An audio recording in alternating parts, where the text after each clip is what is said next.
Podemos discutir.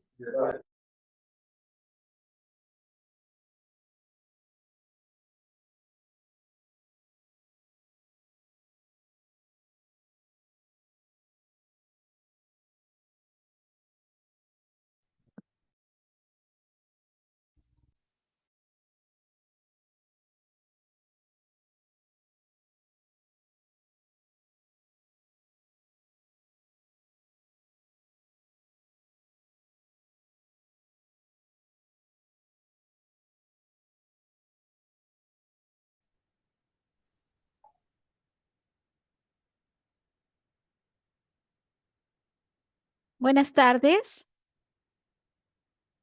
Doctora Quesada, buenas tardes. ¿Qué ¿Qué tal, tal? Lisette? Qué gusto de escucharte. Igualmente, doctorita. Ya tenemos posibilidad de compartir la pantalla. Ya, perfecto. Ay, Les damos más bien unos 5 minutos que todavía no entran todos. ya, excelente, no hay problema. Perfecto, gracias. Sí, más bien, Lisette, disculpar de que estas dos no les había hecho todavía el cambio del nuevo formato que me No, enviaste. no se preocupe. Ya, No se preocupe, pero está en muy las bien. demás sí están. Y ya lo voy a Perfecto, cambiar. no se preocupe. Gracias. Ok, ok. Ok, listo. ¿Sí se ve?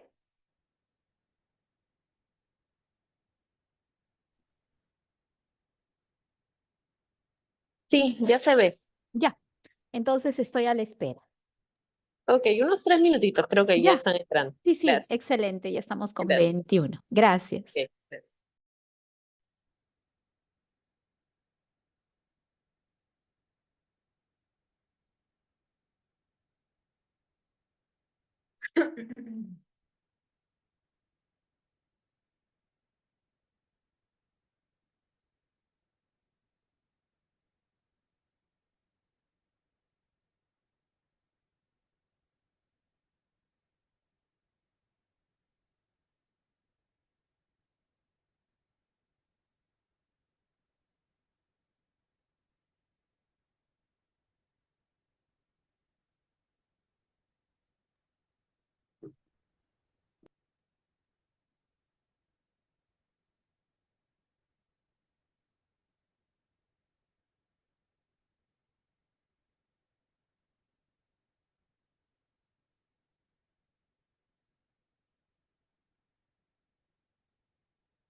Lisette, ¿tú me avisas para poder empezar?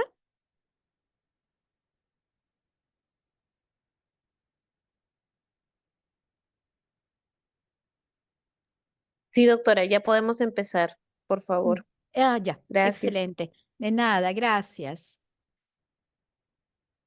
Muy buenas tardes con todos. Soy la doctora Gabriela Quesada, médico oftalmóloga, y el día de hoy vamos a empezar nuestras clases de teoría. Ustedes ya están llevando sus prácticas en los diferentes hospitales. Entonces, de tal manera que estas clases van a complementar la actividad que ustedes ya están teniendo en la práctica. Vamos a empezar con la clase de conjuntivitis, en las cual ustedes saben que prácticamente la conjuntivitis es una patología que probablemente es la más frecuente, la que más ustedes van a ver tanto en la consulta, así como también muchos pacientes vienen incluso a la emergencia. Y vamos a ver nosotros que definitivamente la conjuntiva es una mucosa transparente que tapiza la cara posterior de los párpados y por eso cuando está tapizando la cara posterior de los párpados adquiere el nombre de conjuntiva palpebral, pero también igualmente va a tapizar la cara anterior de la esclera hasta el limbo esclerocorneal. Y aquí esta conjuntiva recibe el nombre de conjuntiva vulvar. Igualmente, vemos nosotros de que esta conjuntiva es muy rica en vasos sanguíneos y linfáticos. Y igualmente tiene una función protectora y la secreción mucosa y lagrimal accesoria. Y vamos a ver que la conjuntiva va a formar parte justamente de la elaboración de una de las capas de la película lagrimal que vamos a ver en la parte de córnea. Entonces, tenemos nosotros que la conjuntiva contiene numerosas células caliciformes, secretoras de moco, especialmente en los fornix, y glándulas accesorias lagrimales de Krauss y Wolfring. El fornix inferior tiene escasos vasos sanguíneos y tiene una mayor cantidad de tejido linfoide y glándulas secretoras de moco. Por eso es tan importante, y vamos a ir viendo, cuando nosotros examinamos a un paciente con conjuntivitis, tenemos no solamente que evaluar la conjuntiva vulvar, sino que tenemos que evertir el párpado, tanto superior como inferior, para poder observarlo y ver cómo se encuentra, porque como es uno de los más ricos justamente eh, y tenemos una buena cantidad de tejido linfoide, van a ver ustedes la presencia muchas veces de folículos y papilas. La conjuntiva palpebral, a diferencia de la conjuntiva vulvar, es mucho más gruesa. Eso también es importante que ustedes lo sepan. Entonces, tenemos nosotros acá los fondos de saco. Luego tenemos igualmente esta que nosotros llamamos conjuntiva ciliar porque por detrás está justamente el cuerpo ciliar y la conjuntiva vulvar que es la que está tapizando la zona de la esclera.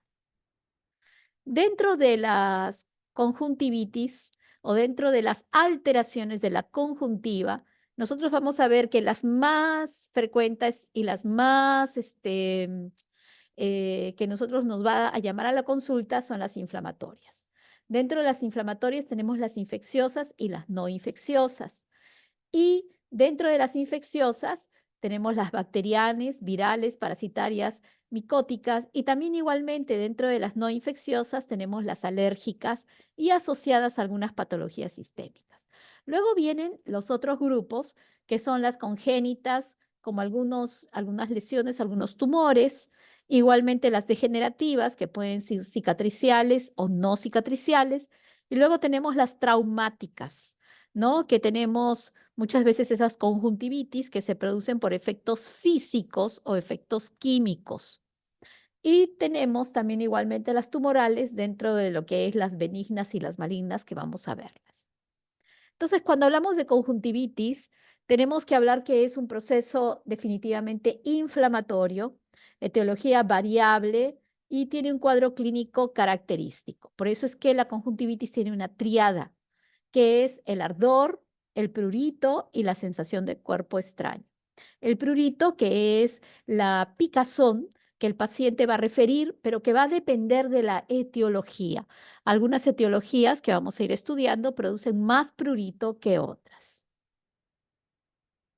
Igualmente, como les decía, la conjuntiva, sobre todo la conjuntiva palpebral, va a producir una respuesta inflamatoria celular. Eso lo vamos a ver porque tenemos que hay dos tipos de respuesta. La respuesta inflamatoria vascular, que va a estar dada por, cuando nosotros tenemos un paciente que viene con problema de conjuntivitis, va a estar dada por congestión conjuntival, que hay una hiperemia, hay edema, puede haber hemorragias y puede haber secreción y membranas. Pero la respuesta inflamatoria celular va a estar dada básicamente por la hiperplasia epitelial, que vamos a poder visualizarla ¿dónde? En la conjuntiva palpebral, ¿no? Ahí es donde vamos a ver nosotros la presencia de folículos y papilas. De tal manera, tenemos nosotros una hiperemia vulvar y también tenemos una hiperemia ciliar. Y también, en algunos casos, como habíamos visto, se puede dar las hemorragias subconjuntivales, que a veces alarman y vienen a veces por emergencia y no es una emergencia. Simplemente es muchas veces el producto de que las principales causas de hemorragia subconjuntival a la cabeza tenemos la hipertensión arterial. Es decir, muchos de estos pacientes vienen con, han tenido como consecuencia un pico de presión y por lo tanto ha habido un sangrado de algún vasito. Luego, otra causa que también es muy importante son las maniobras de Valsalva. Es decir, a veces pacientes que están con problemas gastrointestinales, están con náuseas, con vómitos constantes o tienen proceso respiratorio, están tosiendo a cada rato, pueden producir también una hemorragia subconjuntival. Y otra causa también son los cambios bruscos de temperatura, ¿no? Pacientes que a veces trabajan en hornos o en el calor y están cambiando de calor a frío pueden presentar estas hemorragias. Y otra causa también son pacientes que trabajan a veces cargando mucho peso, que también pueden producir este tipo de hemorragias. Entonces, esto prácticamente se autolimita en 3 a 5 días y definitivamente solamente requiere sus lágrimas, sus compresas frías, ¿no? Y se va a resolver. Pero lo importante es poder llegar a establecer cuál es la etiología o cuál ha sido el agente causal. Entonces, miren, igualmente tenemos nosotros la quemosis, ¿no? Que ustedes pueden ver esta gran congestión acompañada de gran edema, ¿no? Esto es muy frecuente también en pacientes, por ejemplo, alérgicos, ¿no? En los pacientes alérgicos hay una hiperreacción y hay un gran edema. ¿Y saben en quiénes también que nos llegan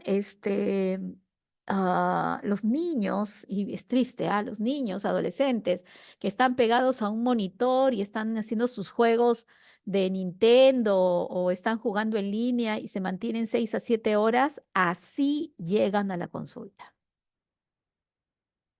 Entonces, también teníamos, como les había dicho, una respuesta celular que puede darse por una reacción folicular, que es la hiperplasia del tejido linfoide, pequeños granos de arroz rodeados de un pequeño vaso, y esto es bien típico sobre todo en las infecciones virales y en las alérgicas. Y las papilares, que también, fíjense la diferencia, ¿no? Hemos visto la anterior, es todas pegaditas como un pequeñitos granitos de arroz, son más congestivas. En cambio acá, ustedes las ven, ¿no? Que generalmente son únicas, poligonales, elevadas y están separadas por canales. Hablamos de papilitis o hablamos de conjuntivitis papilar gigante cuando éstas exceden más de 1 milímetro. Y esas son típicas también igualmente en pacientes con alergias y muchos pacientes, por ejemplo, que son usuarios de lentes de contacto, cuando pueden hacer este tipo de reacción alérgica y por lo tanto ese paciente ya no puede usar más lentes de contacto. Entonces, hablábamos que dentro de las inflamatorias tenemos las más grandes, que son las conjuntivitis bacterianas, conjuntivitis viral y la conjuntivitis alérgica. Dentro de las bacterianas, vamos a ver nosotros las que son muy importantes, que las reconozcamos, porque cuando ustedes estén en el SERUM, cuando ustedes estén en su internado, tienen que estar listos, sobre todo en el SERUM, para poder hacer el diagnóstico rápidamente y poder ayudar a ese neonato para poder darle tratamiento si es que viene con una conjuntivitis bacteriana. Entonces, la conjuntivitis bacteriana, una de las signos más importantes es la secreción, abundante secreción, ¿no? El más frecuente, el estafilococo, generalmente son mucopurulentas, ¿no? Hay hiperemia, hay membranas, muchas veces inflamatorias, ¿no? Y aquí hay que hacer todo un lavado frecuente, antibióticos de amplio espectro, ¿no? Y pueden ceder a veces 5 a 7 días, pero hay algunas que pueden inclusive durar más de 10 días. Entonces, esto es lo que es importantísimo que ustedes lo recuerden, que es la conjuntivitis del recién nacido. Cualquier conjuntivitis que afecta a un recién nacido en las primeras 4 semanas de vida, así la vamos a denominar, y sabemos por el contacto de los organismos a nivel del canal de parto, infecciones maternas durante el embarazo, inadecuada profilaxis antibiótica ocular al nacimiento o un trauma ocular en el parto o susceptibilidad del ojo recién nacido a la infección.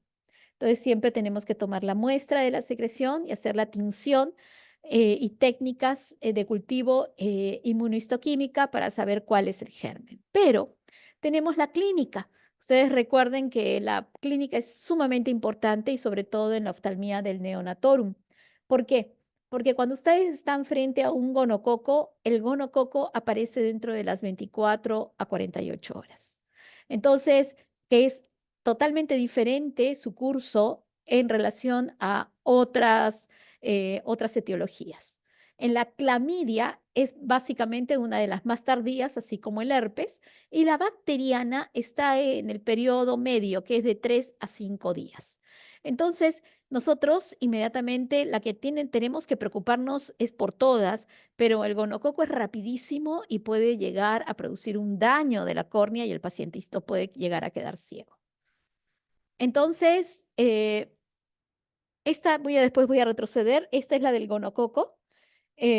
La incidencia, lógico, ha disminuido con la profilaxis del parto, pero lamentablemente en provincia, cuando ustedes estén en el SERUM, no hay muchas veces las medidas higiénicas o no hay los especialistas que necesitaríamos.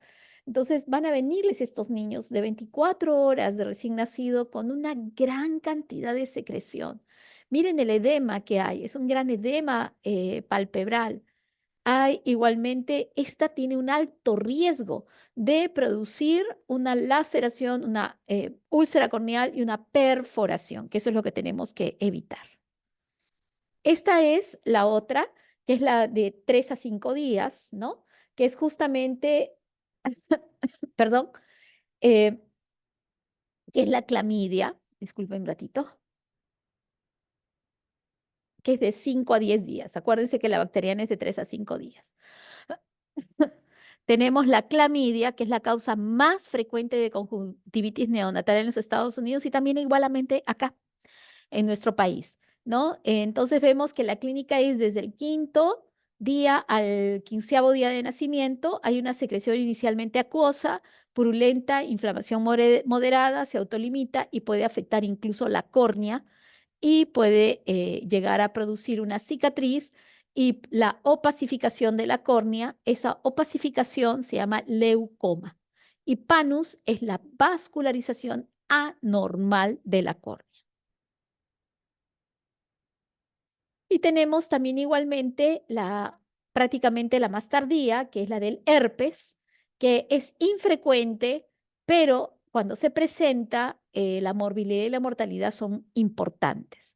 Está asociado a vesículas en la piel, queratitis herpética, uveitis posterior, y hay que acordarnos de que pueden llegar a ser una enfermedad sistémica asociada y pueden dar una septicemia. Entonces, tenemos básicamente el tratamiento etiológico para cada una de las enfermedades. Tenemos, por ejemplo, en el caso del gonococo, tenemos la penicilina, la ceftazidima, inmediatamente, tanto tópico como oral. Igualmente en la clamidia tenemos la eritromicina, que son sensibles. Igualmente en la bacteriana, dependiendo, ya sea estafilo, strepto, hemófilus, podemos usar la tobramicina, pero generalmente usamos las quinolonas que tienen una mayor cobertura. Igualmente en el herpes, tanto el tópico como el sistémico con aciclovir, ¿no?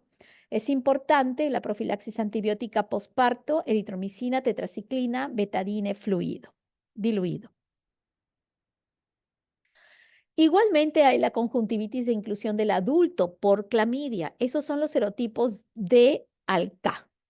Es un inicio subagudo de secreción mucopurulenta, ¿no? Y que incluso si el paciente queda sin tratamiento, puede subsistir de 3 a 12 meses. ¿Qué es lo que va a producir? Grandes folículos muy prominentes en el fórnix inferior y va a producir lo que se llama una linfadenopatía no dolorosa. Entonces, miren ustedes cómo es los grandes folículos que estamos viendo, que son cuerpos de inclusión de basófilos intracitoplasmáticos, y el tratamiento es básicamente con tetraciclina oral y tópica, y es de largo tiempo, generalmente de 1 a 2 meses. Lo terrible de esta clamidia es por este gran problema que tenemos a nivel mundial, que muchos niños quedan ciegos y en la selva, sobre todo, tenemos una gran incidencia que es justamente el tracoma, que son serotipos de A, B y C, y es la primera causa de ceguera prevenible en el mundo por las malas condiciones higiénicas, y el reservorio es el ojo y se transmite directa o indirectamente de ojo a ojo.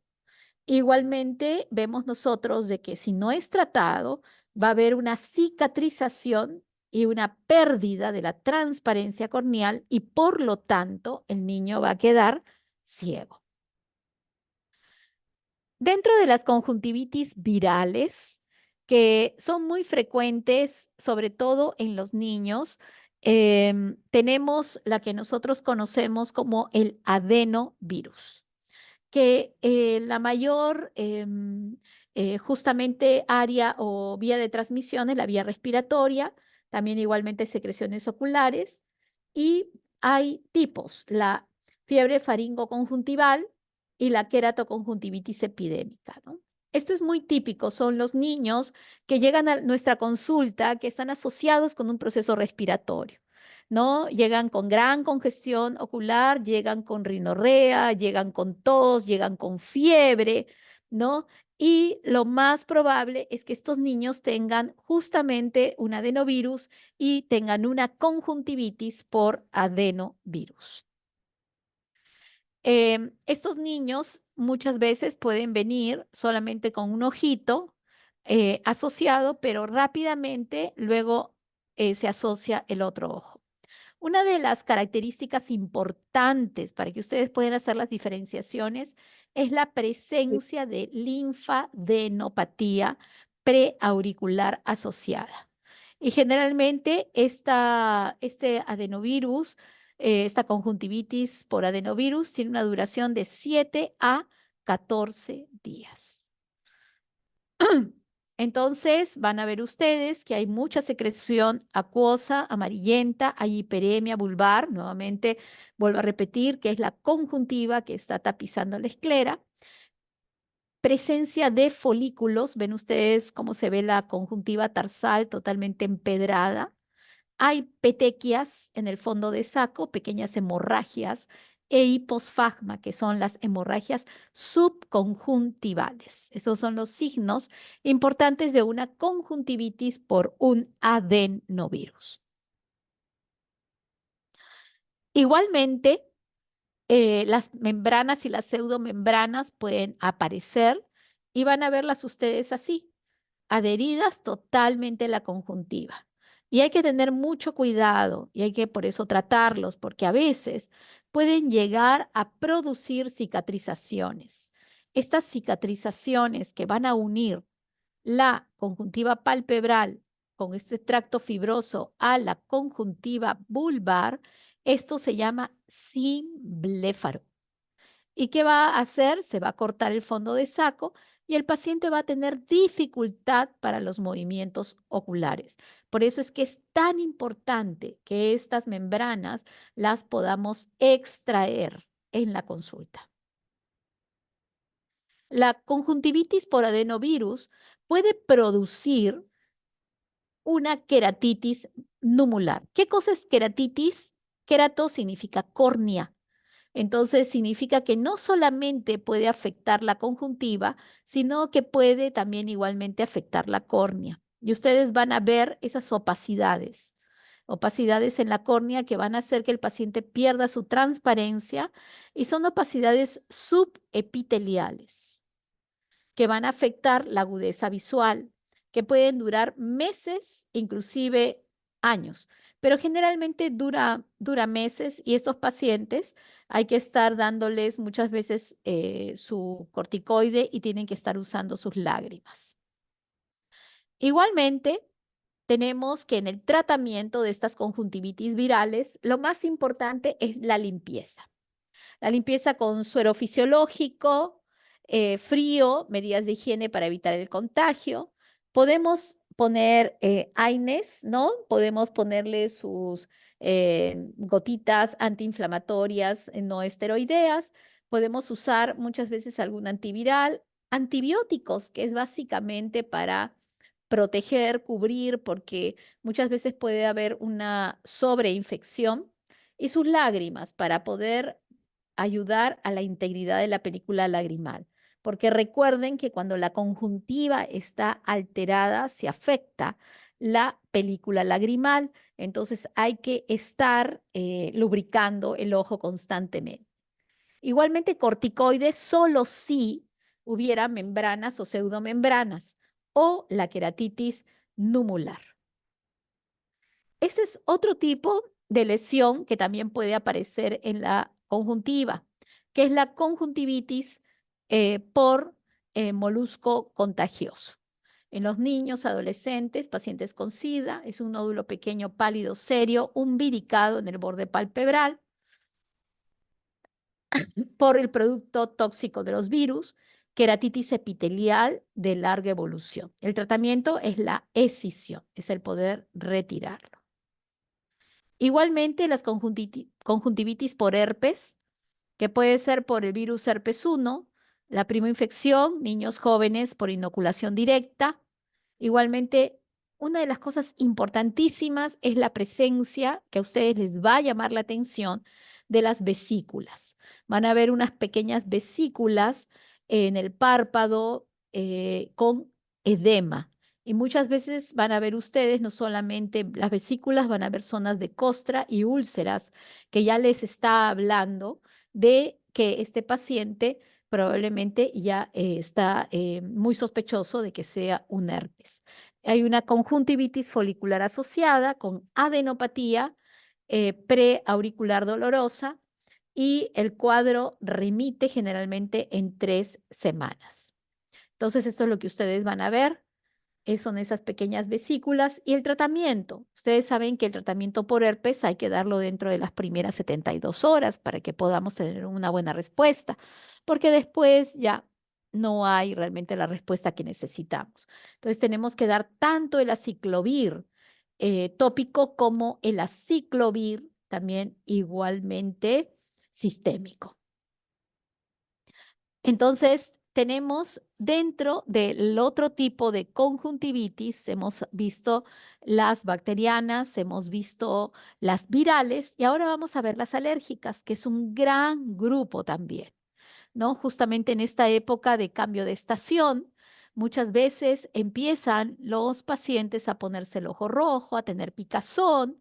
Igualmente hay la otra que se llama la queratoconjuntivitis vernal, la queratoconjuntivitis atópica y la conjuntivitis papilar gigante, que son las que tenemos que recordar. Entonces, estas conjuntivitis alérgicas estacionales es la forma más habitual de alergia ocular. Reacción de hipersensibilidad tipo 1, alérgenos aéreos específicos. El paciente va a tener síntomas nasales asociados, generalmente al polen, a el cambio de las estaciones, ¿no? Pero también puede haber un tipo ya no estacional, sino perenne, que es a los ácaros, al polvo de la casa, al pelo, a los animales, que ya tiene más de 3 semanas de evolución. Y muchos también cerca de sus casas, ustedes han visto que ahora se está construyendo mucho, ¿no? Hay tierra, hay movilización justamente de mucho material y estos pacientes igualmente hacen este tipo de alergia. Dentro de la conjuntivitis alérgica estacional, ¿qué es lo que más nos va a llamar la atención dentro de este proceso? Es la picazón, el prurito. Estos pacientes que tienen problema alérgico tienen una gran picazón. Otra cosa importante es que ustedes van a ver que a diferencia de la conjuntivitis viral o la conjuntivitis bacteriana, ustedes ven la conjuntiva vulvar blanca.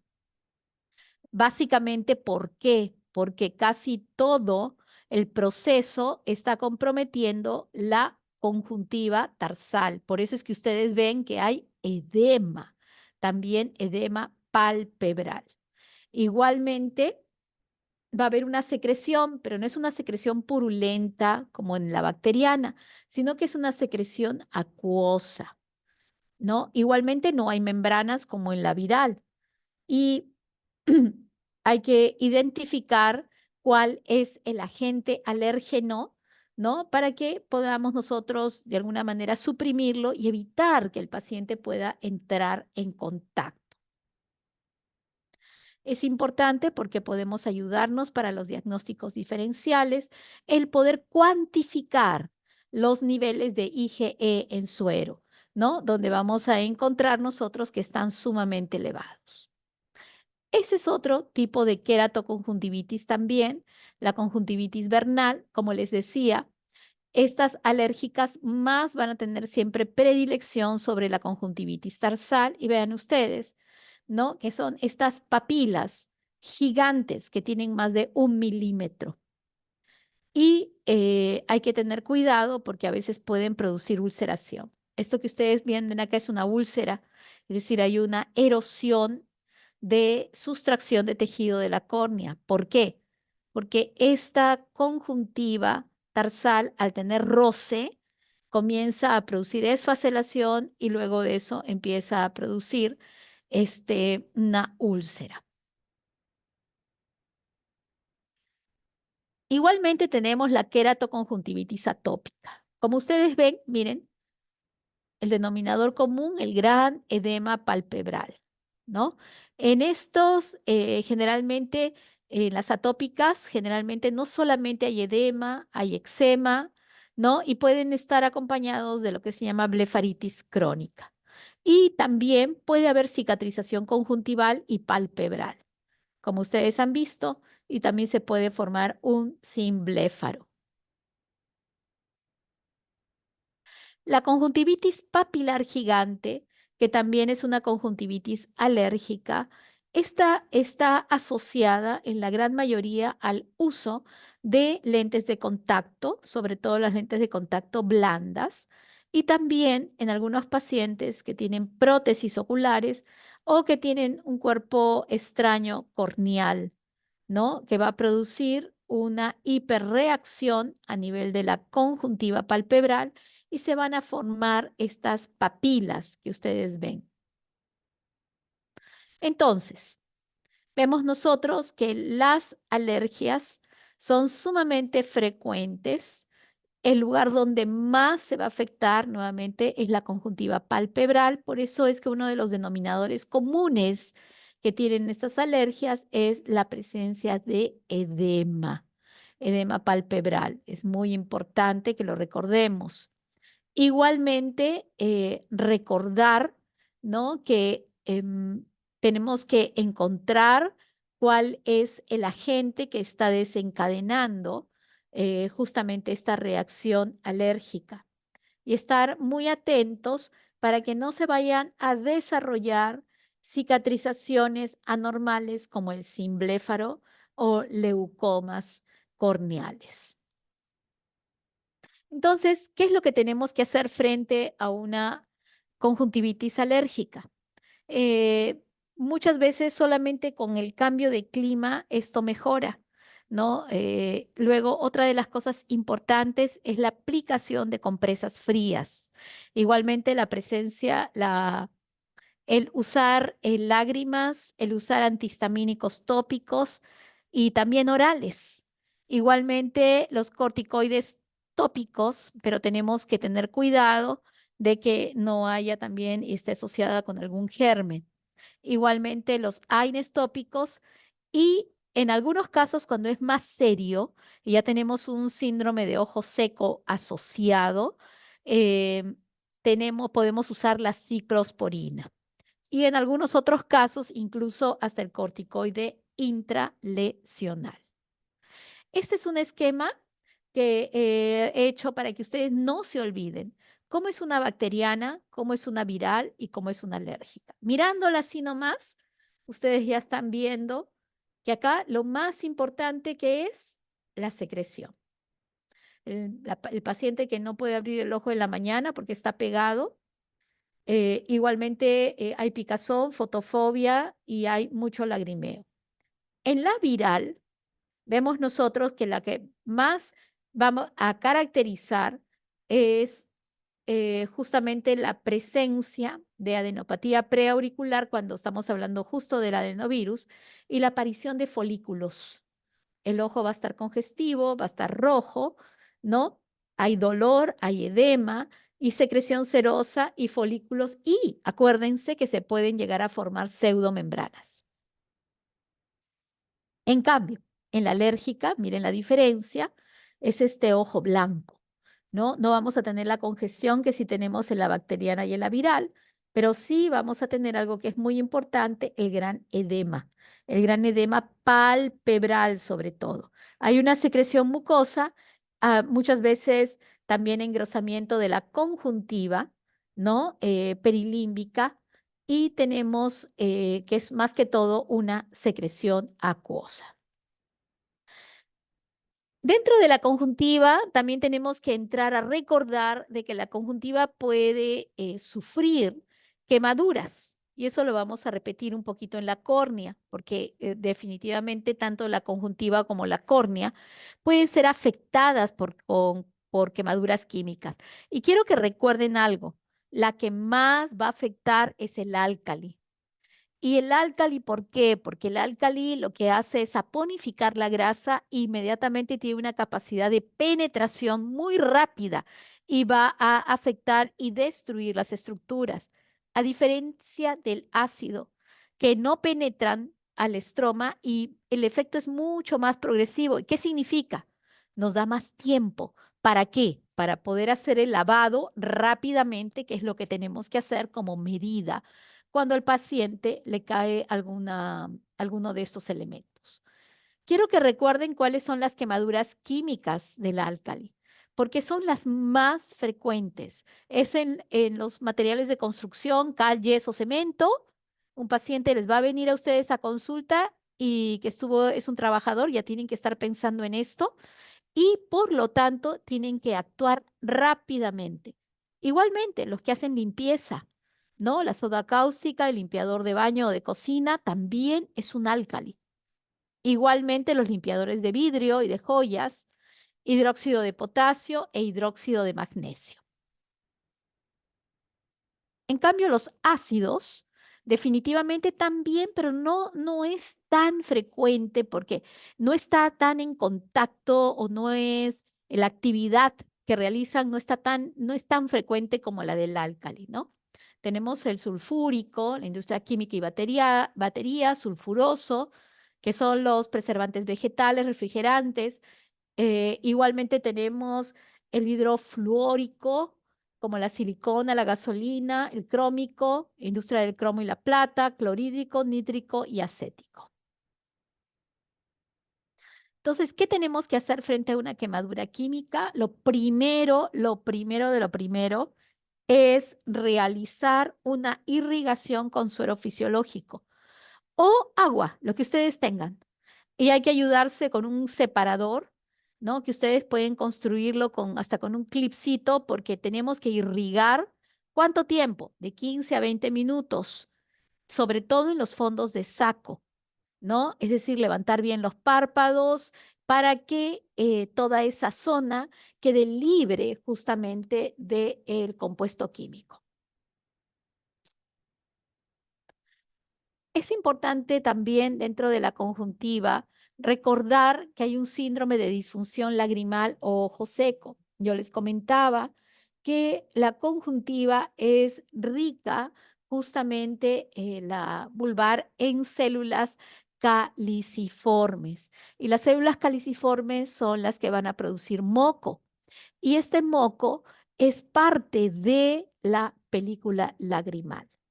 Entonces, es importante de que nosotros estemos al tanto si estamos frente a un paciente que podría estar teniendo alguna alteración, pero también recordar de que muchas veces este tipo de pacientes con problema de ojo seco, la gran mayoría son mujeres mayores de 60 años, porque hay una relación hormonal. Esta es la película lagrimal que les decía y que es considerada una capa. Es considerada una capa realmente de la córnea y está encima justamente de la zona corneal y va a proteger la córnea y es la primera barrera frente al medio externo. Entonces tenemos nosotros justamente una capa lipídica que es la más superficial, tenemos una capa acuosa y una capa mucinosa. La mucinosa que va a estar pegada, adherida, ¿no? Por eso, ¿a qué zona? A la zona del epitelio corneal. Por eso es que la película lagrimal no se cae. No es la lágrima con la que ustedes lloran o se les mete una pestaña. Esa no, esa es solamente líquido que viene directamente de la glándula lagrimal. Pero la película lagrimal es un sándwich. Como ustedes pueden ver, está compuesto por grasa para que no se evapore, líquido en el centro y pegada al epitelio, que es la mucina, que es la que va a derivar de las células caliciformes. Recuerden que también igualmente la capa lipídica, que es la externa, depende de las glándulas de Meibonio. Y por eso es muy importante que haya una buena integridad también igualmente de la conjuntiva palpebral. Recuerden que nosotros frecuentemente nuestro parpadeo es de 8 a 12 veces por minuto. Y eso es muy importante porque es la que va a permitir que la película lagrimal esté intacta y que la lágrima se pueda difundir adecuadamente. Entonces hay un sistema perfecto, ¿no? Que es de 8 a 12 veces por minuto a través del cual nosotros podemos y debemos parpadear.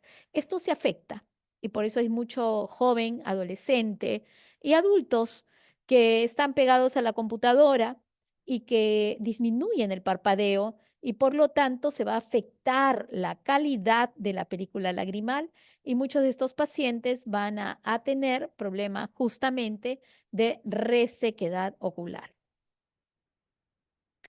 Otra alteración en la conjuntiva que no debemos olvidar también, ya esta es una lesión, es la llamada pinguécula, muy frecuente en la región nasal, cerca al limbo y bilateral en la fisura interpalpebral. No invade la córnea. Eso es importante a diferencia del pterigion. Es un color amarillento, discretamente elevado, sintomático y solamente se va a inflamar, es decir, si hay roce o hay una reacción inflamatoria asociada.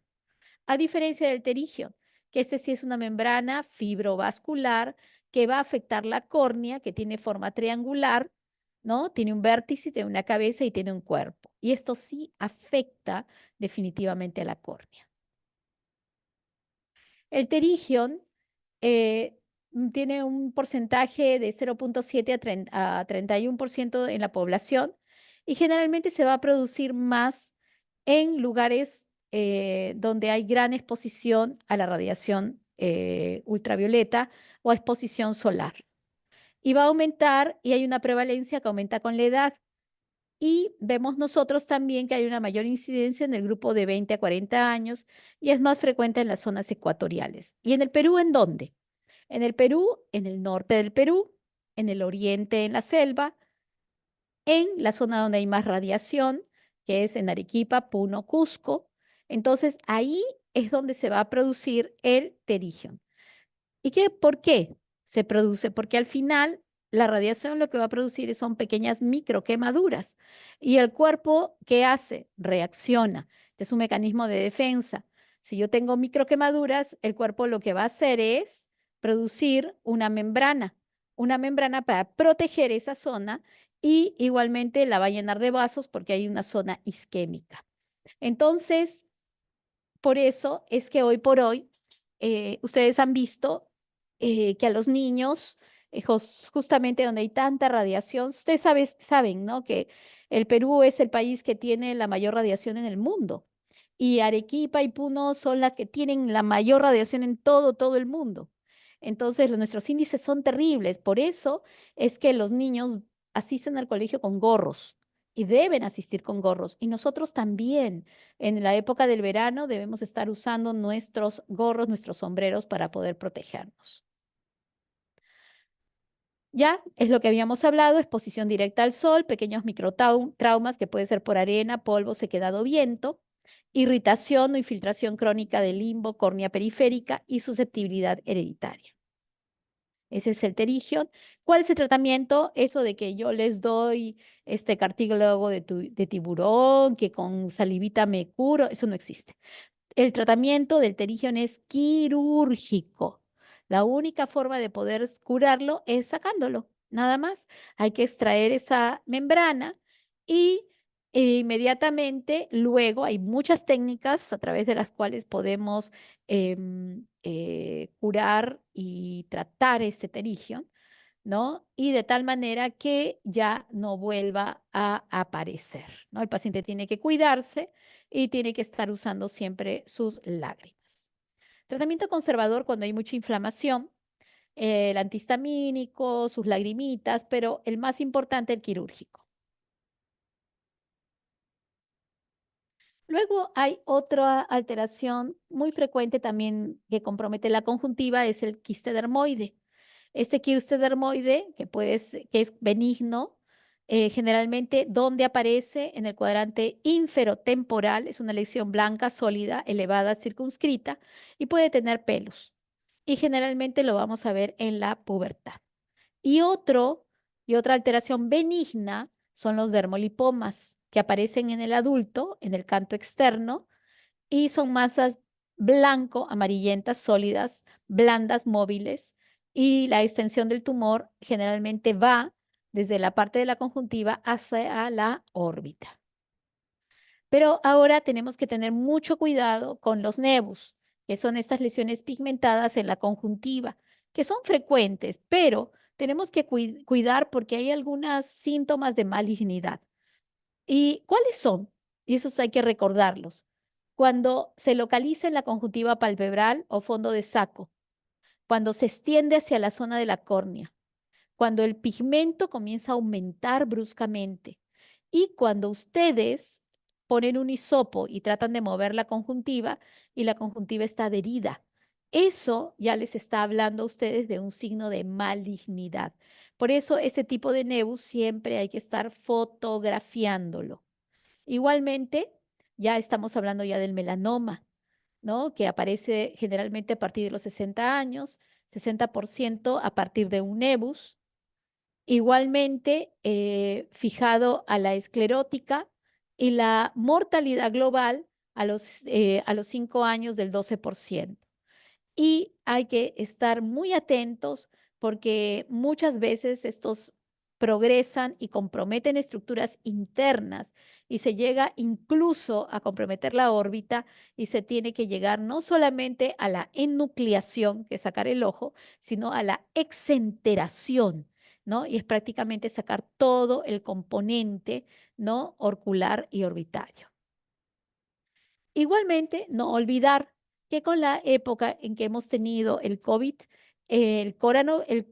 coronavirus también ha producido lo que llamamos nosotros una conjuntivitis folicular. Entonces, acuérdense, el coronavirus produjo una conjuntivitis folicular leve, de mucha menos gravedad que muchas otras de las conjuntivitis virales como el adenovirus, ¿no? Y recordar igualmente que solamente el tratamiento fue a base de lágrimas, ¿no? Y extremar precauciones para no evitar el contagio. Acuérdense ustedes que el COVID-19, la primera persona que lo tuvo fue un oftalmólogo y justamente, lamentablemente, se murió. Entonces, fíjense qué importante es que nosotros estemos al tanto también de todo este tipo de lesiones. Muy bien, es lo que quería yo comentar con ustedes acerca de la conjuntivitis y vamos a pasar ahora para hablar acerca de la queratitis. Voy a dejar de compartir porque estas dos clases van unidas.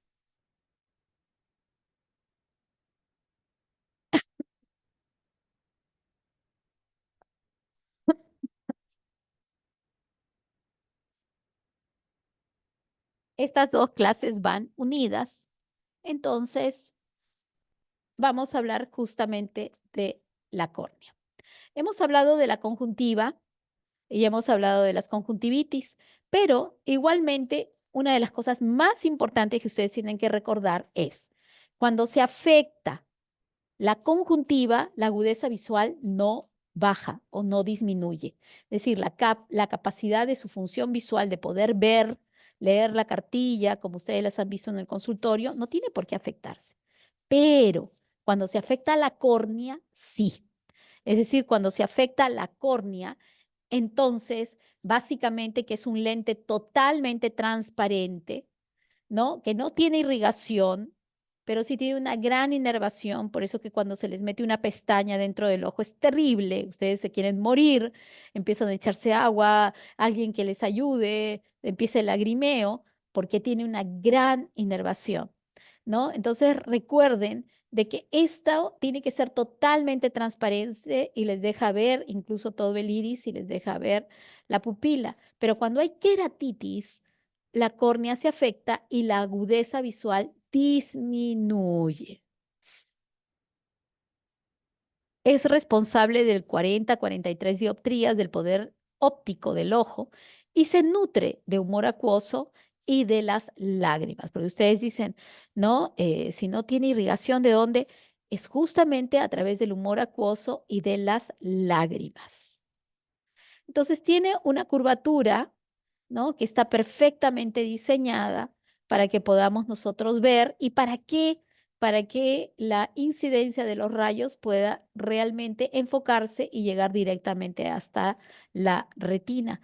Por eso tenemos un eje axial, que es el que nos va a permitir ver qué es lo que nosotros manejamos más, que es nuestra visión central. El espesor es de 0.5 milímetros en la zona central y se engruesa a nivel de la periferia, ¿no? Y puede llegar de 0,7 a 1 milímetro. Este espacio que ustedes ven acá, que es de la cara posterior de la córnea hacia el iris, se llama la cámara anterior. ¿Por qué es importante? Porque por ahí discurre y circula el humor acuoso, que es producido ¿por quién? Por el cuerpo ciliar. Entonces, todo esto es un mecanismo que va de una manera muy equilibrada y que este humor acuoso es el que va a nutrir justamente a la córnea. Tenemos nosotros que la córnea tiene 6 capas, pero consideramos una capa más, que es la que va encima del epitelio, que es la película lagrimal de la que hemos hablado. Tenemos el epitelio, la membrana de Bowman y el más grande, la porción más grande, que es el estroma.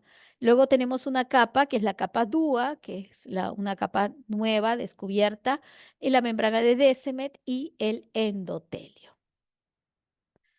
Entonces tenemos justamente, este es el profesor Dua, ¿no? Que lo descubrió y vemos nosotros que el estroma es justamente la que lleva prácticamente el 70-80% de el componente o el espesor de la córnea. Entonces, esto es nuevamente para que lo puedan ver. ¿Y acá qué nos interesa? Todo es importante, lógico, ¿no? El epitelio, gracias a Dios, se renueva constantemente, por eso es que cuando ustedes tienen una laceración pequeña, por ejemplo, póngale con una hoja, alguien les metió una hoja, ¿no? A veces ocurre, ¿no? Te pasan la hoja Bond y tú estás desprevenido y te hizo una pequeña laceración en el ojo. O de repente estás jugando con tu sobrinito o de repente un niñito viene y te mete la uña dentro del ojo. Es un dolor terrible y te produce una pequeña laceración que solamente compromete el epitelio. Cuando compromete solamente el epitelio, eso se regenera en 24 horas. Ustedes parchan y ¡prum! ¡Prum! Se regenera inmediatamente. El problema es cuando se producen prácticamente traumas donde van a producir ya afectación de la zona del estroma. Entonces ahí ya vamos a ver que se va a producir ya una cicatrización. Pero fíjense, acá hay una capa que es sumamente importante, que es el endotelio, que es la que está en contacto directo con quién, con el humor acuoso, que es la que tiene que ver con la nutrición y el balance para que esta córnea se mantenga transparente. ¿Cómo es el endotelio? Es igualito como lo ven acá, que son células hexagonales, como si fueran de panal de abejas, que todas están unidas una a la otra. Esto es nuevamente el corte histológico del aspecto de la córnea, miren, y acá está el endotelio.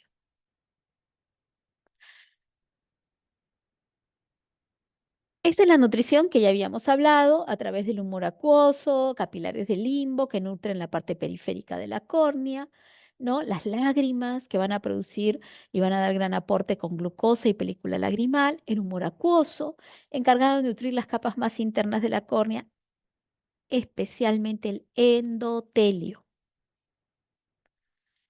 Ese es el epitelio, que como les comentaba, tiene esa gran capacidad de poder regenerarse rápidamente, ¿no? Es un epitelio escamoso, estratificado, no queratinizado, y va a tener justamente células superficiales aladas, basales y una membrana basal. Y también tiene las células madre, que son células amplificadoras transitorias. Entonces, el epitelio es sumamente, definitivamente importante. Ahora, recordar que en la periferia están los macrófagos, los linfocitos, los melanocitos pigmentados y células de Langerhans, fibras de colágeno tipo 7 que sirven de anclaje del epitelio. Entonces, todo esto está definitivamente súper bien estructurado. De ahí sigue la membrana de Bowman, es una estructura acelular que representa la capa superficial del estroma de la córnea y no se regenera, recuerden, y tiene un espesor aproximado de 1,2 milímetros. Y el estroma, que constituye, como les decía yo, el 90%, les había dicho el 80%, no, es el 90% de todo el grosor de la córnea. Y está compuesto por fibroblastos que producen colágeno, queratocitos, fibrillas de colágeno y sustancia fundamental, compuesta por mucoproteínas.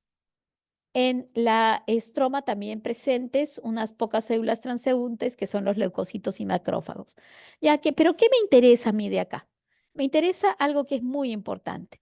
Recuerden algo, el ojo es una de las estructuras más ricas en colágeno de todo el cuerpo y comparte esa riqueza con las articulaciones. Por eso, que cuando hablamos de colagenopatías, lo que se va a afectar, ustedes saben, cuando hablamos de colagenopatías, ¿de qué estamos hablando?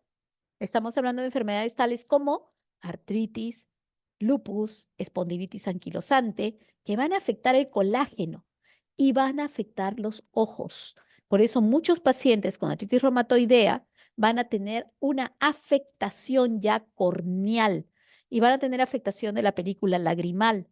y afectación de la conjuntiva. Y muchos de estos pacientes debutan a veces primero con las alteraciones oculares y luego con las afectaciones en las articulaciones. Por eso, ojo, con ese tipo de pacientes tenemos que estar muy al tanto. Ya ustedes ya entienden por qué. Porque el ojo es rico, rico, muy rico en colágeno. Luego tenemos la membrana de Descemet. Igualmente tenemos el endotelio, que ya les había hablado, que es solamente una monocapa de células hexagonales y que va a ser fundamental para la transparencia de la córnea. Con la edad, el número de las células puede disminuir, pero gradualmente. El endotelio es incapaz de regenerarse. Por eso que cuando se pierde una célula, la del costado se ensancha y ocupa el espacio. Y si nosotros seguimos perdiendo células endoteliales, nos podemos quedar totalmente ciegos, porque las células endoteliales son las responsables de la transparencia de la córnea. Entonces, cuando hay una afección o hay una alteración de la córnea o hay una queratitis, entonces significa que hay una alteración del mecanismo de defensa. El germen que va a hacer se adhiere al dónde, al epitelio, a la membrana basal o al estroma. Entonces va a haber una inflamación estromal, va a haber igualmente esto puede llegar a ser tan severo que se llega a formar inclusive una úlcera. ¿Qué es una úlcera? Es la sustracción de tejido, es decir, va avanzando del epitelio, luego sigue el estroma y podemos llegar hasta la perforación. Entonces, cuando el germen se adhiere al epitelio y a la membrana basal o al estroma, hay alteración de las citoquinas, extravasación de los neutrófilos, invasión de los macrófagos. Y luego la inflamación estromal puede dar lugar a la licuefacción y a la necrosis, y esto va a dar lugar a la perforación. Igual como en conjuntivitis, infecciosa y no infecciosa. Y en la infecciosa, igual como en conjuntivitis, solamente que acá se une alguien que no habíamos visto en conjuntivitis, que son los hongos y los parásitos. Los hongos y los parásitos pueden estar presentes en las queratitis. Entonces, tenemos nosotros dentro de los parásitos a uno que es muy frecuente, muy asociado a las aguas contaminadas y especialmente al lente de contacto, que es la acantamoeba, que es un parásito que está en el agua y mucha gente, como no tiene buenos hábitos de limpieza, limpia sus lentes de contacto con el agua de caño, ¿no? Y prácticamente se inocula a la acantamoeba, ¿no? Y los hongos, que ahorita lo vamos a ver, que es frecuente, sobre todo en esos pacientes que ustedes los van a ver cuando hagan su serum en la parte justamente de la montaña, los pacientes o en la selva que trabajan en las tierras y que tienen contacto con las plantas, con las hojas y muchas veces pueden sufrir traumas con material orgánico, ¿no? Entonces, se pueden inocular justamente al haber una herida, se inoculan un hongo. Y ahí se produce lo que se llama la queratitis micótica. La queratitis, por lo normal, ¿qué es lo que produce? Ojo rojo, dolor, fotofobia y blefaroespasmo. ¿Qué es el blefaroespasmo? Es simplemente, ¿se acuerdan que habíamos hablado que normalmente tenemos un parpadeo normal, ¿no? Pero acá el blefaroespasmo es paciente que está parpadeando a cada rato, no puede dejar de parpadear, tiene una sensación y un dolor terrible, no soporta la luz, es la fotofobia, y es de alguna manera cuando ustedes se les mete una pestaña dentro del ojo, pueden darse cuenta que ese tipo de dolor lo pueden mantener todo el día. Es terrible, realmente. Dolor, lagrimeo, fotofobia y acá, lo más importante, disminución de agudeza visual. Acuérdense, la conjuntivitis no produce disminución de agudeza visual. La queratitis sí. Entonces, tenemos varios orígenes, ya lo habíamos visto. Las infecciosas, que son desde las bacterianas, las virales, perdón, las micóticas, que habíamos hablado, y las parasitarias, que estábamos hablando de la cantamoeba.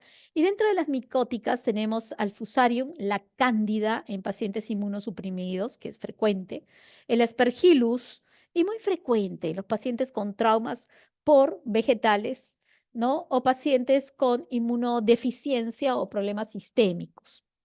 Igualmente tenemos una queratitis por cuerpo extraño, a veces pacientes que tienen pestañas que han crecido anormalmente y se llama esto distriquiasis, o pacientes que han tenido algún trauma ocular. Igualmente tenemos queratitis en enfermedades sistémicas, ya lo dijimos, ¿en dónde? En las colagenopatías.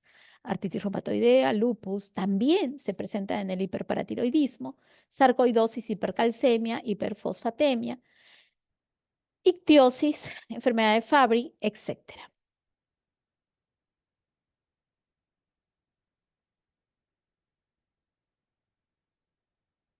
Un minutito, por favor.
Gracias, disculpen chicos, sino que fui a tomar un poquito de agüita porque estoy saliendo de un proceso de una faringitis terrible.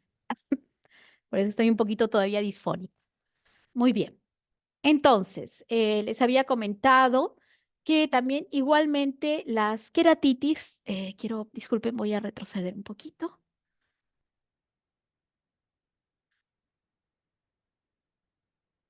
Ya, habíamos quedado acá. Entonces va a producir inflamación del epitelio corneal y puede ser, bueno, ya hemos repetido esto, y igualmente una de las principales causas mundiales de discapacidad visual y ceguera son las queratitis. Y hay que hacer un diagnóstico adecuado del organismo y suele ser unilateral, aunque puede afectar a ambos ojos. Entonces, ¿qué es lo que nos importa? Que nosotros podamos hacer la buena diferenciación a través de nuestro examen y que podamos saber hasta dónde está realmente comprometida la córnea. Si solamente se ha quedado en el epitelio, ¿no? Y a veces hay múltiples erosiones epiteliales, esas son las que nosotros la llamamos queratitis puntata y que son típicas generalmente de pacientes con síndrome de ojo seco, ¿no? Son las queratitis puntatas. Tenemos también igualmente, va avanzando y podemos llegar a tener un panus corneal. ¿Qué cosa es? Que es básicamente la vascularización anormal de la córnea. Igualmente, eh, podemos tener ya incluso cuadros graves, ¿no? En el cual ya hay pérdida de sustancia epitelial y puede ir evolucionando hasta que tenemos la presencia de úlceras que pueden llegar hasta la perforación. Las úlceras pueden ser marginales o pueden ser centrales. Entonces tenemos que estar muy atentos. Por eso es que ustedes han visto que en su práctica usan la fluoresceína. La fluoresceína para poder teñir, para poder cuantificar la úlcera, medirla, verla y así ustedes van haciendo su evolución para el tratamiento efectivo, ¿no? Y adecuado. ¿Hay factores de riesgo para hacer queratitis? Sí. El uso de lentes de contacto, el ojo seco, las alergias, antecedentes inflamatorios, la inmunosupresión, los traumatismos, la falta de vitamina A, la cirugía del ojo en el pasado, el uso prolongado de corticoides y otros problemas oculares, ¿no? pestañas invertidas, blefaritis o conjuntivitis. Entonces, en estos pacientes, siempre recordar la visión borrosa, ¿no? Va a haber afectación de la agudeza visual, espasmo ciliar, disminución de la sensibilidad corneal, fotofobia, hiperemia conjuntival, lagrimeo, el parpadeo, que es el blefaroespasmo que habíamos hablado, que es un parpadeo incontrolable, prurito y sensación de quemazón, y sensación de cuerpo extraño, como si el paciente tuviera arenita dentro del ojo, ¿no? Todos estos síntomas son definitivamente muy molestos. Puede ser tan grave que prácticamente se pueda producir lo que nosotros conocemos como un melting corneal, que significa un derretimiento prácticamente de toda la córnea. ¿Quién produce esto?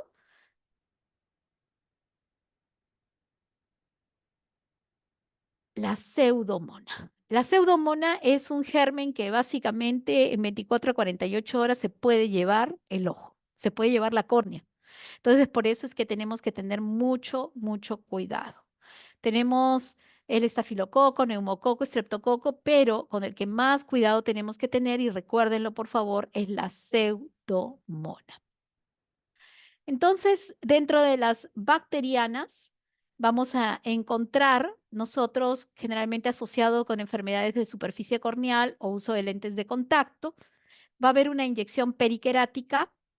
Periquerática significa que es alrededor de la córnea, por eso se llama peri y querática. Va a haber infiltrado prácticamente del estroma, ¿no?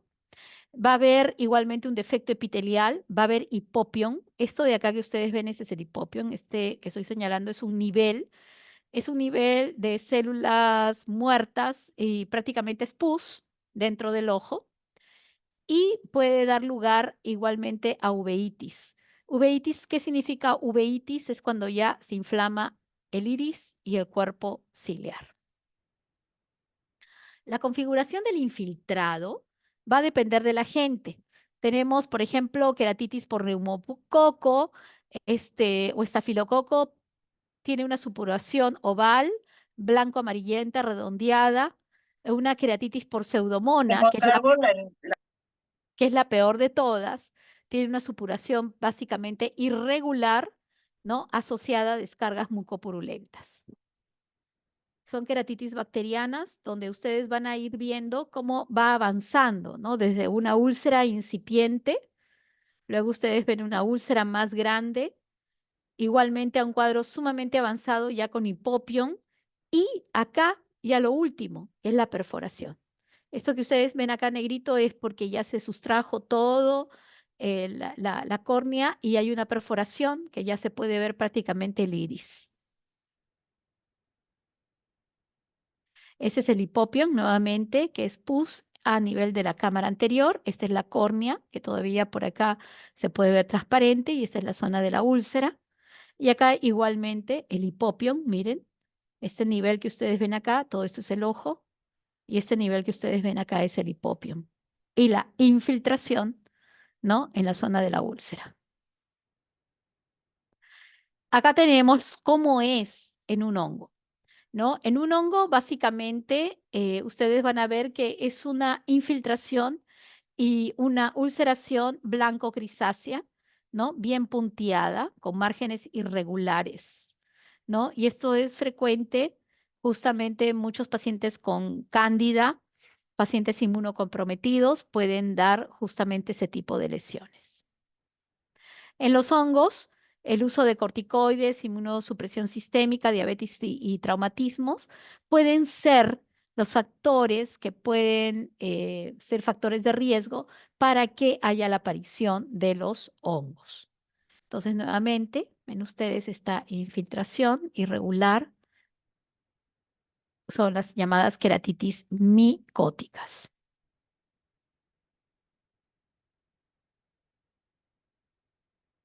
Que pueden dar igualmente hipopión. Los hongos son difíciles de tratar en el sentido que van a tomarles tiempo para que podamos realizar el tratamiento continuo, sostenido del paciente, ¿no? No estamos hablando de una semana, estamos hablando de 2 semanas, 3, un mes, para que el paciente pueda ir mejorando paulatinamente.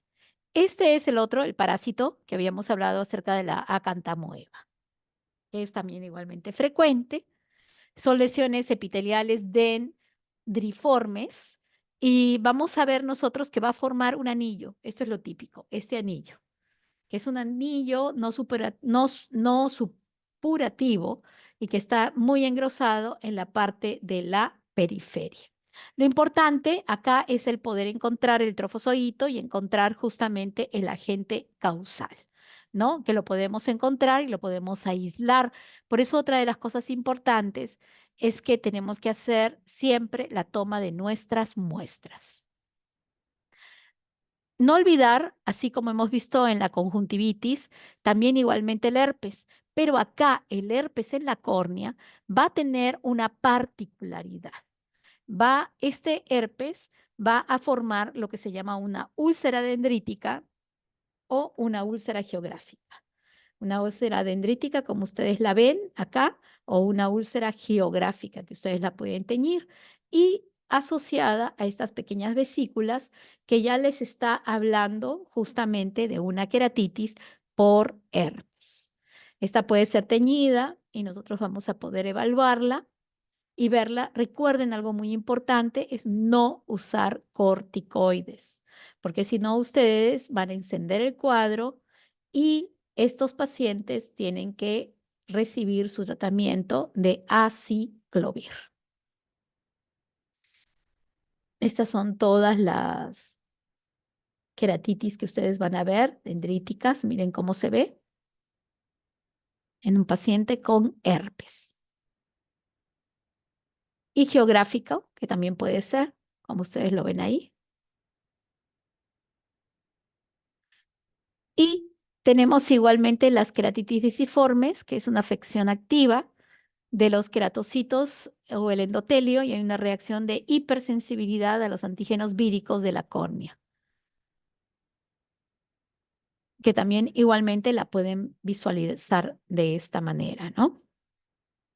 Pueden llegar a ver inclusive hasta edema epitelial y estromal con pliegues en la descemet y precipitados queráticos, que ustedes pueden llegar a verlos, y anillo de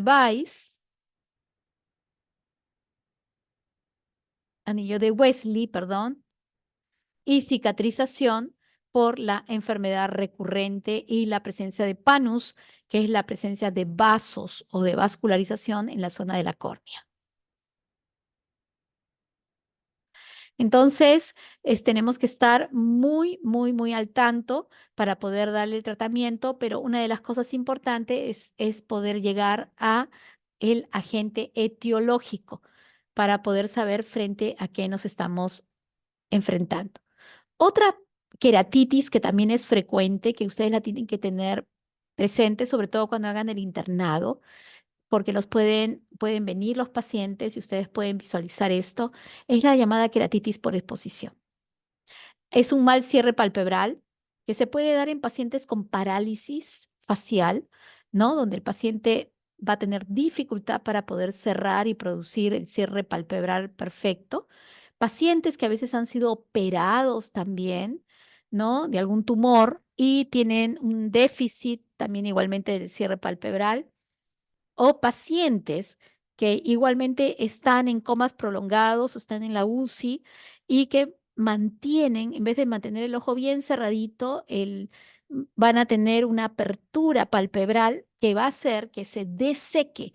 Por eso es que la presentación de esta úlcera por exposición siempre es inferior, porque es justamente el desecamiento que se va a producir por el mal cierre palpebral, que ese desecamiento va a producir después una úlcera. Igualmente, cuando ustedes ya hacen el diagnóstico de sus úlceras, perdón, o el diagnóstico de sus queratitis, una de las cosas importantes es que ustedes tienen que hacer una muy buena historia clínica. Tenemos que llegar a saber cuál es el agente. Preguntar, uso de lentes de contacto, antecedentes de alguna otra enfermedad, sobre todo, como habíamos hablado de las colagenopatías, infecciones sistémicas asociadas, la diabetes, ¿no? Cirugías oculares, fármacos. Igual tenemos que evaluar los síntomas, cuánto tiempo lleva de evolución, si está asociado a algún síntoma importante como dolor, exudado, fotofobia, ¿no? Y lo más importante, no olvidar todo paciente que ustedes evalúen, lo primero que hay que evaluar es la agudeza visual, saber cuánto es lo que el paciente está viendo y determinar si es un ojo, son los dos ojos que están afectados, y si está asociado a alguna otra alteración visual, como de repente el paciente les dice que está viendo perdón, está viendo fotopsias o luces, o está viendo manchas o sombras, ¿no? Entonces todo eso hay que consignarlo. Igualmente, como les había dicho, la tinción de fluoresceína les va a ayudar muchísimo para poder hacer la identificación de la lesión, saber si está solamente en el epitelio, si de repente es más profunda, está en el estroma, si de repente ya estamos hablando de una úlcera, de qué tamaño, si estamos hablando de lesiones micóticas o son solamente bacterianas. Entonces, fíjense, la fluoresceína va a ser una gran ayuda. Recuerden, siempre los exámenes tienen que ser hechos en la lámpara de hendidura. Igualmente, ver y visualizar la cámara anterior, si es una cámara anterior media, estrecha, y hacer una buena paquimetría corneal para poder ver si es que hay edema, ¿no? Ustedes recuerden que el grosor normal de la córnea en la parte central es de 0,5. Entonces, ver si de repente hay edema o de repente al contrario, hay un adelgazamiento de la zona de la córnea. Y este es un cuadrito que me gusta presentarlo para poder recordar lo que hemos visto ya desde que empezamos con la conjuntivitis, que es para que ustedes puedan ubicarse. Hemos hablado de la conjuntivitis, dolor, no. En la queratitis, sí. Inyección ciliar hay en la conjuntivitis, no, pero en la queratitis sí. ¿Hay exudado? Sí, mucho exudado en la conjuntivitis, pero en la queratitis no. ¿La pupila está normal? Sí, también. ¿El tono ocular o la presión intraocular está normal? Sí. ¿La agudeza visual, cómo está en la conjuntivitis? Normal, pero en la queratitis está afectada. Puede ser desde leve hasta intensa. Entonces, esto es para que ustedes recuerden, les llega la emergencia, un paciente con ojo rojo, con dolor de repente o lagrimeo, pero la agudeza visual está normal, es lo más probable es que pueda ser una conjuntivitis u otra cosa, pero no es una queratitis. La queratitis se afecta la agudeza visual. Y este es un cuadro simplemente para que ustedes puedan recordar todo lo que hemos estado conversando, cómo el dolor está asociado a la queratitis, ¿no? Para que ustedes puedan recordar y cómo los tipos de conjuntivitis, que acá lo tienen, desde una secreción mucosa a la alérgica, secreción acuosa, la viral, y secreción mucopurulenta, la bacteriana. Lo pueden volver a mirar, ¿no? Acá es prácticamente cuando voy a volver a presentarlo cuando nosotros hablemos de las otras alteraciones o cuando hablemos ya de glaucoma, ¿no? Vamos a poder unir todo para que podamos nuevamente tener una idea más clara. El tratamiento, básicamente en las queratitis es hacia el agente etiológico, ¿no? Entonces tenemos los gram positivos, igualmente gram negativos, lo que usamos, ¿no? La cefuroxima, vancomicina, ¿no? Y esto, sobre todo, ¿no? En los pacientes, por ejemplo, con pseudomonas, tenemos que ser muy, pero muy agresivos, sobre todo tanto con la parte sistémica como con la parte tópica. Luego de eso, bacilos gram negativos, gentamicina reforzada. Luego tenemos los cocos gram negativos, las quinolonas. Igualmente las micobacterias, la amicacina, la claritromicina y la anocarda. Eso no es muy frecuente, pero hemos tenido y en pacientes inmunodeprimidos, igualmente hay que actuar inmediatamente con la amicacina. Igualmente, nuevamente recordar los antibióticos de amplio espectro que hemos hablado para las infecciosas, igual las bacterianas y las micóticas, recordar que en el mercado tenemos a la natamicina, es bastante cara. Por eso es que cuando la tenemos la podemos usar, si no, nosotros como en la época de residencia, me acuerdo nosotros siempre, y bueno, después también a preparar, ¿no? Hacer nuestras preparaciones, ¿no? Con el miconazol, ¿no? La anfotericina, hacer nuestras preparaciones para poder hacerle al paciente sus colirios. Acuérdense que en la herpética siempre el aciclovir, ¿no? Y en el aciclovir es muy importante que ustedes recuerden que hay que asociarlo sistémicamente y recuerden que son 800 miligramos 5 veces al día por 7 a 10 días, ¿no? Igualmente el aciclovir ungüento. En las queratitis, básicamente es un tratamiento de sostén, un antibiótico tópico que básicamente es para protección y las acantamoebas también igualmente.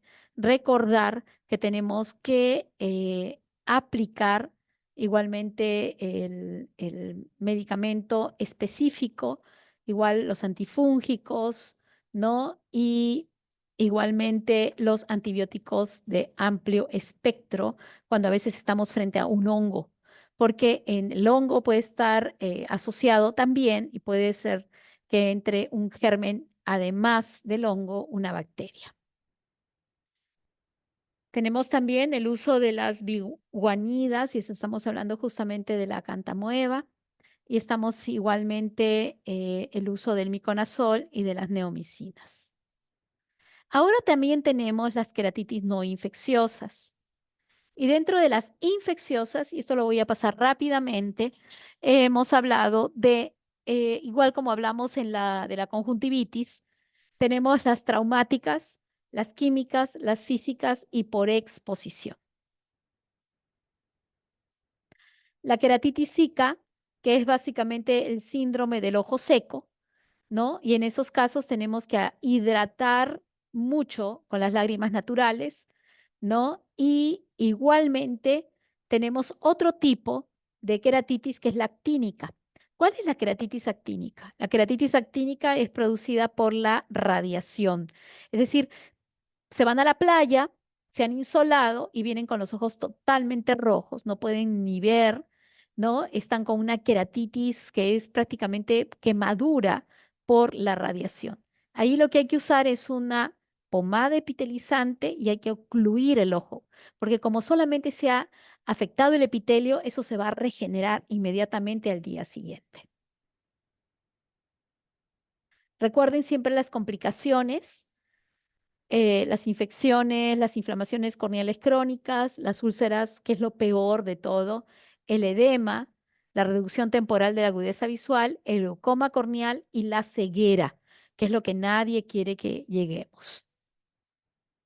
Muy bien, eso es un poquito lo que yo quería compartir con todos ustedes, ¿no? Que son estas dos clases y voy a dejar de compartir porque vamos a, rapidito nada más, yo sé que es un poco tarde, ustedes también vienen de otras clases, van a tener una clase, creo, ahorita, ¿no? Entonces, solamente quiero, vamos a hacer 3 preguntas nada más. Vamos a pedirle a Paulo a la trista. ¿Está Paulo a la trista? ¿Está Paulo a la trista? Prendan su audio, chicos, para responder. Paulo a la trista. Flavia, Flavia Villar. Sí, doctora. ¿Qué tal, Flavia? ¿Cómo estás? Flavia, ¿podrías decirme, te viene un paciente con conjuntivitis, ¿qué es lo que tú esperas o cuáles son los síntomas y los signos más importantes? Es una conjuntivitis bacteriana. ¿Qué esperas Espero encontrar? encontrar prurito, ardor, que me refiera a que tiene alguna sensación de cuerpo extraño también. ¿Ya? ¿Y qué es lo más importante que te va a referir en una conjuntivitis bacteriana? A ver, un voluntario o voluntaria. Hay algo importantísimo. Secreción. Perfecto. ¿Quién me dijo? ¿Quién fue? Yo, doctora. ¿Cómo te llamas? Allá. Perdóname. Gonzalo Reyes. Ok, Gonzalo, muchas gracias. Entonces, acuérdense, la presencia de secreción, abundante secreción, ¿no? Recuerden algo, la sensación de cuerpo extraño es más de las queratitis. El paciente con conjuntivitis va a requerir, como bien lo dijo Flavia, va a haber ardor, va a haber un poquito de picazón, ¿no? Pero recuerden, si es bacteriana, la presencia de abundante secreción. Muy bien. Entonces, está por acá Mariana.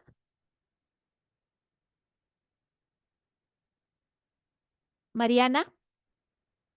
Mariana Cabero.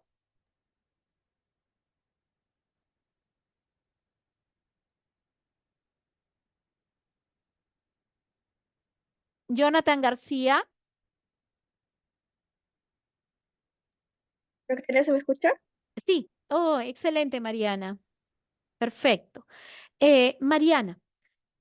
Una pregunta importante. Te llega un paciente, ¿no? Con el ojo rojo, con picazón, ¿no? El paciente te dice de que está así, con abundante secreción desde hace 2 días. ¿Cuál es el primer examen que realizas? Que le realizas?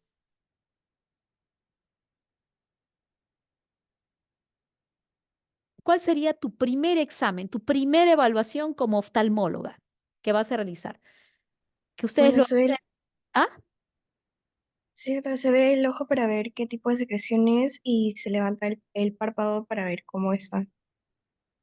Me parece excelente, pero antes de eso, antes de sentarlo en la lámpara y de empezar a ver qué tipo de secreción tiene, ¿qué es lo que haces? ¿Qué es lo que hacen ustedes en su práctica? Inmediatamente llega el paciente. ¿Qué es lo primero que vas a hacer? Para Con que, y ahí, sí, dime, la agudeza visual, bravísimo. Y desde ahí tú ya estás orientándote si esto es una conjuntivitis o es una queratitis. Porque si fuera una queratitis, ¿cómo estaría la agudeza visual? estaría disminuida, doctor. Disminuida, perfecto. Y si fuera una conjuntivitis, Estaría normal. estaría normal. Entonces te das cuenta, miren qué importante. Antes de que tú te sientes, que me parece excelente, vas a ver la secreción, vas a ver todo, pero antes de que te sientes, ya estás viendo la agudeza visual y ya con eso tú ya estás diciendo, wow, qué bueno, tiene 20/20, ya, esto debe ser una conjuntivitis nada más. Pero si el paciente está con 20/70, wow, ya dices, no, acá ya hay un problema mayor. Entonces, fíjense qué importante es, lo primero que tienes que hacer es tu agudeza visual, ¿no? Perfecto. Muy bien, chicos. Los voy a dejar acá Doctora, entonces. Sí. soy Paulo Electricista. Me llamó y no pude responder, estaba en el baño en ese momento. Oh, ya, no, no te preocupes. De todas maneras, vamos a tener oportunidad y vas a ser tú el primero para la próxima clase, ¿ya? Ok, Para las próximas, yo voy tomando acá mi nota de ustedes. Muy bien, chicos. Entonces, los voy dejando. Sé que tienen otra clase, así que espero que puedan nuevamente volver a reforzarlo en sus prácticas y puedan acordarse de algunas de las cositas y los tips que son muy importantes para que puedan mantenerlo siempre presente. Muy bien, me voy despidiendo y muy buenas noches con todos. Gracias, doctora, gracias. Gracias, gracias, gracias. Ya nos vemos. Hasta luego. Gracias.